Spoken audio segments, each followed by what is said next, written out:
Broward County is built to the edge of the Everglades, but its downtown heartbeat is the oceanside city of Fort Lauderdale, where city leaders are openly opposing the county curfew meant to quell the spread of coronavirus. The city mayor called it draconian.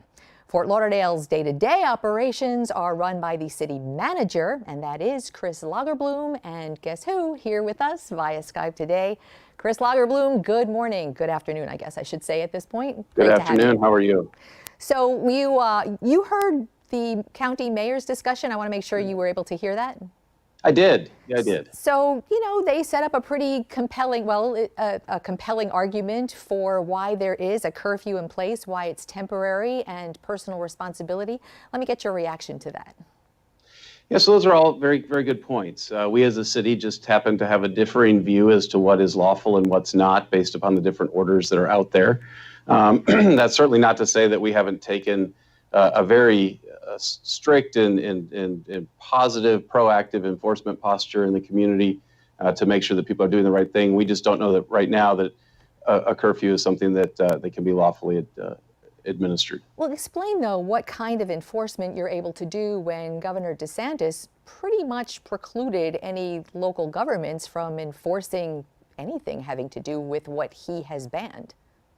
Yeah, so we found ourselves to be really good ambassadors, and we really had to take that pivot and turn it into a positive interaction with our community as opposed to a punitive or negative one. We've really, beefed up our code enforcement group to go out and really become one with the community. We all, at the end of this, have to come out of it as a city and come out of it together. So we've taken that encouragement posture rather than the enforcement and punitive posture. Well, that's interesting because people have been getting these messages. People have been urged to wear masks, urged to social distance, really since last March. So how does that work now if, for some people, it hasn't happened since then?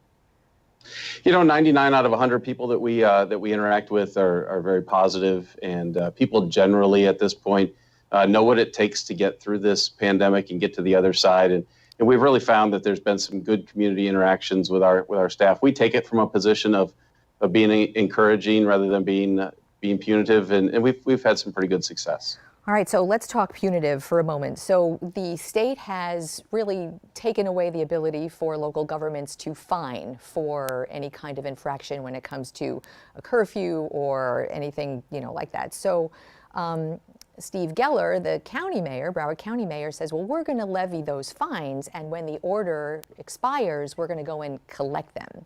So since Fort Lauderdale is in Broward County, how are you handling that in the city? Yeah, so I don't know that there's any big payday at the end of this pandemic that we would allow fines to accrue and all of a sudden think that at some point they would be paid.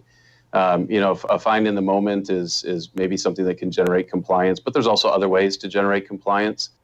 So we've taken the other posture, which is to, again, be encouraging and be a part of the community. It's not an us, them. We're all weathering this together, and we want to be as engaged with our community as anybody else does, so that we get that outcome that we want and we can get past this pandemic and get back to normal. It strikes me that the 2020 slogan is going to be, we're all in this together. I want to ask you, Chris Lagerbloom, we talked about the vaccine distribution, still at a stage when it's frontliners and elderly people.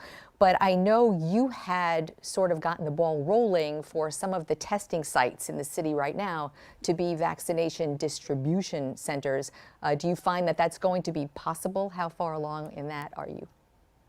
Yeah, we look forward to it being a possibility. We very quickly offered up our 2 testing sites as vaccine distribution points.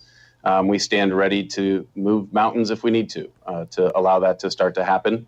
Right now, that's driven by the Department of Health in Broward and at the state level. But we came out early on and said we would open up our testing sites. We'd do it this afternoon if that became the plan. So everything's still ready to go. Any plans on how to get your first responders vaccinated? So our first responders started to be vaccinated last week with our EMS first responders.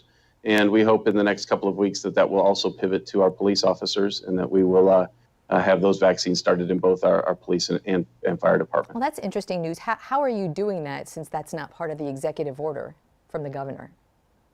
So our fire was authorized to start vaccinations last Tuesday, and they started to go through that process, and we have at least preliminary indication that the first week of January our police officers will be authorized to start the vaccines, and we look forward to them going ahead and doing that. You know, in the short time we have together, I know a lot of people know that you are looking for a new police chief. And we've sort of, on the back burner with COVID, stopped talking about the protests having to do with racial injustice during the summer. And I think that sort of got started as the ball rolling, and that's how the police chief was removed from that position by you. And fill us in on how that search for a new police chief for Fort Lauderdale is going right now. Yeah, so it's ongoing, and that's certainly one of the biggest decisions I will make as the city manager in Fort Lauderdale as to who is to be our next police chief. We've started to interview people. We've engaged with professionals from around the nation and locally as well, and I look forward to bringing that appointment forward soon. Again, I've got to get that one right, and I've told that to the community. I've told that to the department, and also to our elected officials. So I'd rather be right than fast, and that's where we're going with that. We'll certainly be in touch with you about that, and so appreciate your time. Chris Lagerbloom, City Manager for Fort Lauderdale. Happy New Year to you. Thanks for being with us. Happy New Year. Thank you.